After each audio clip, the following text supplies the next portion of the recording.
Les restes del castell de Montbui a Bigues i Riells es troben des d'aquesta setmana protegides per aquestes tanques. L'Ajuntament ha barrat el pas per minimitzar el risc d'enfondrament dels murs del castell. La prevenció és sobretot per aquesta esquerda, situada entre les parets nord i est, que arrenca de la part superior de l'estructura i es dirigeix cap als fonaments.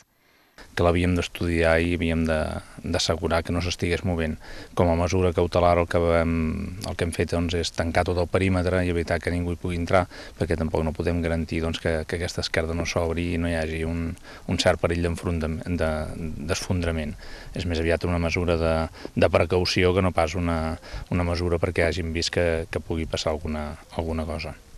Els tècnics apunten que el perill que la construcció caigui a terra no és imminent.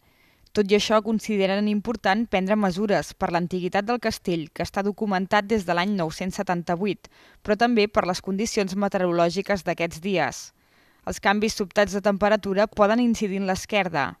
Els tècnics municipals i els de la Generalitat analitzaran al setembre les accions de consolidació que calen fer.